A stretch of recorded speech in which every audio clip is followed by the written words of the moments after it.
Les nouvelles technologies ont déjà bousculé de manière considérable nos modes de vie. Vous vous souvenez d'un monde avant le smartphone, vous?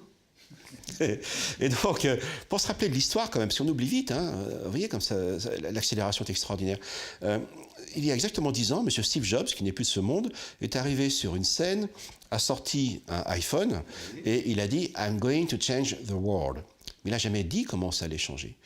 Et il faut attendre 8 ans après cet événement pour qu'on parle d'ubérisation de la société. Regardez comment les aspects de nos vies sociales, comment on se documente, comment ont été modifiés déjà le mode de production, les intermédiations nouvelles qu'on a dans tous les domaines. Alors on parle d'ubérisation, mais c'est dans tous les domaines, mais même également lorsqu'on pense pour les journalistes à ce qu'on appelle les fake news. Aujourd'hui, ça pose de réelles difficultés par rapport à cela. L'enseignement est en train d'évoluer également. Donc tout ça a changé. Mais est-ce que c'est lié à une injonction supérieure? Pas du tout. Et je vais me permettre de prendre un petit peu de temps pour vous expliquer que nous sommes dans un monde darwinien. Je vous en prie. Le monde que j'ai connu des 30 Glorieuses, c'était un monde qui était inscrit dans la logique du progrès, qui est un monde lamarckien, du grand Jean-Baptiste de Lamarck. Où là, les hommes, nous sommes les seuls à pouvoir faire cela. On essaye de comprendre quel est l'environnement, et puis nous mobilisons notre politique, notre créativité, notre pensée, nos moyens, nos sciences, pour travailler vers le progrès. Ça a très bien marché. Mais aujourd'hui, on n'est plus du tout dans cette logique-là. Sans faire de publicité, parce qu'on en parle beaucoup à propos des fake news, Twitter. Il y a exactement 9 ans, un groupe de jeunes garçons et de jeunes filles, de jeunes femmes, se réunissent et ils font un hackathon, c'est-à-dire qu'on se met ensemble avec nos appareils et puis on essaie de se lancer des défis ou de résoudre certaines questions. Et là, ils pensent à une messagerie de 140 caractères qui est courte, ce sera Twitter. Franchement, mes chers amis, est-ce que vous croyez qu'une messagerie de 140 caractères à envoyer à ses amis, ça correspond à un besoin fondamental de l'humanité, ok? Mais ça peut changer le monde. Et ça s'appelle la contingence. Et là, on est vraiment au cœur des théories darwiniennes. La contingence, ça veut dire que quelque chose apparaît sans nécessité absolue. Ça ne correspond pas à un besoin prédéterminé. Et si ce n'est pas pris, ça ne change pas le monde. Pas grave. Mais si c'est sélectionné, ça peut changer le monde. Donc Twitter, c'est quoi?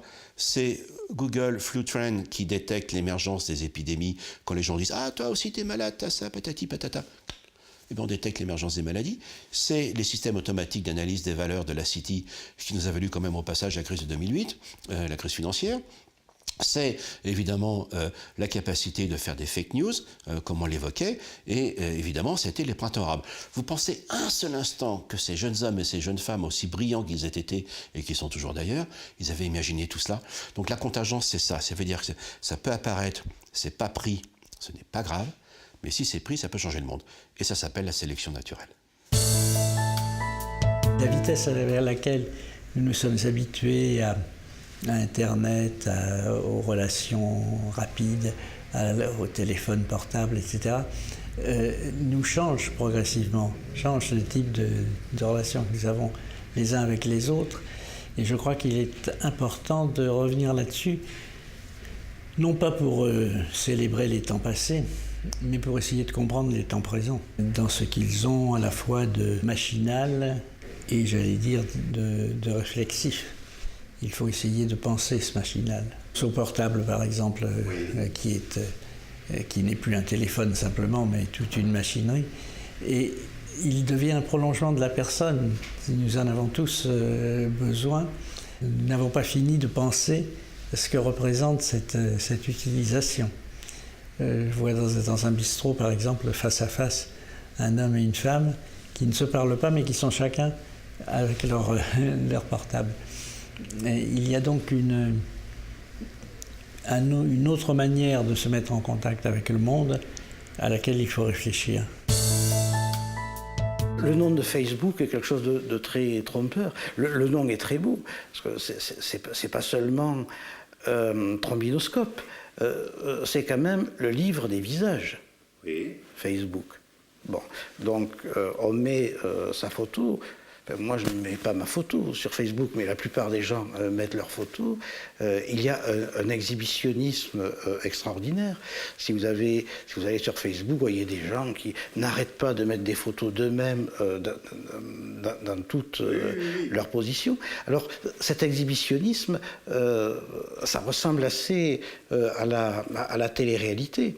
Hein, c'est-à-dire se montrer finalement dans ce que l'on a de pas intéressant. C'est-à-dire se montrer par où nous sommes le plus banal. C'est ça la télé-réalité. C'est l'exhibitionnisme de toute façon. Et dans l'exhibitionnisme Facebook, c'est également cela. Mais en même temps, ce ne sont pas des visages. C'est simplement la photo des visages. Donc comme ça, je crois que Facebook, c'est un faux livre des visages, d'une part, et d'autre part, c'est l'illusion de la rencontre. On croit se rencontrer sans se croiser jamais, sans se rencontrer jamais. On sait que après, au-dessus de 3 heures d'écran par jour, le risque de dépression augmente très vite chez nos enfants.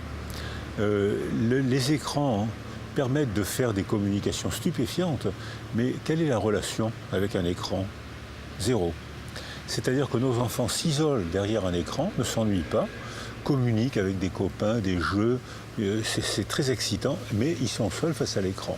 Si autour d'eux, il n'y a pas de problème, ça va, ça peut se tolérer, mais dès qu'il y a un problème, ils n'ont pas appris à le résoudre. Ils n'ont pas appris à parler, ils n'ont pas appris à appeler au secours, ils n'ont pas appris les rituels sociaux et culturels d'interaction. Ils sont seuls, très vulnérables, ils sont vainqueurs dans la communication et ils ont acquis un facteur de vulnérabilité dans la relation. Ils ne savent pas se faire aider. Donc ils trouvent une solution chimique là où il faudrait qu'il y ait des solutions humaines et culturelles. Oui, l'écran est devenu un problème de santé publique, mais pour quelle raison? Parce que la puissance publique n'en fait pas une pratique de santé publique, au contraire. C'est-à-dire, au lieu d'en faire un problème de santé publique, il faudrait en faire une pratique de santé publique, c'est-à-dire élaborer, comme Luther a voulu le faire à l'époque avec le livre, élaborer une nouvelle civilisation qui repose sur une socialisation du numérique, qui est une forme de l'écriture. Le numérique, c'est de l'écriture, mais qui soit mise au service non pas du développement du chiffre d'affaires de Facebook ou de Google, mais du développement de l'Europe, par exemple, et de son avenir économique, et de son éducation. Je crois, comme Nicolas Scar, que Internet peut nous rendre bêtes, mais à la différence de Nicolas Scar, je crois qu'il peut aussi nous rendre beaucoup plus intelligents, surtout que l'intelligence, c'est du collectif. Et qu'Internet, c'est un espace collaboratif et collectif de publication. Internet, c'est une machine de publication. Donc l'enjeu d'Internet, c'est tout à fait comparable à ce qui a été l'enjeu du XVIe siècle et qui conduisit à l'époque à l'explosion de la papauté, à l'apparition d'un nouveau schisme dans la chrétienté qui est l'apparition du protestantisme et qui est à l'origine de l'humanisme aussi, du côté des catholiques, parce qu'Erasme c'était ici un catholique, c'était pas un protestant, mais qui a développé une nouvelle conception humaniste de la philosophie chrétienne. Et je dis chrétienne parce qu'il était chrétien, en effet. Et c'est quelque chose qui a totalement bouleversé l'Europe et l'Occident et finalement le monde entier. C'est l'origine de la modernité. Donc ce que nous sommes en train de vivre aujourd'hui, c'est cela. Et la question, c'est de savoir comment est-ce que nous faisons de ce bouleversement un rebond et une nouvelle histoire, un nouvel épisode de l'histoire de l'humanité.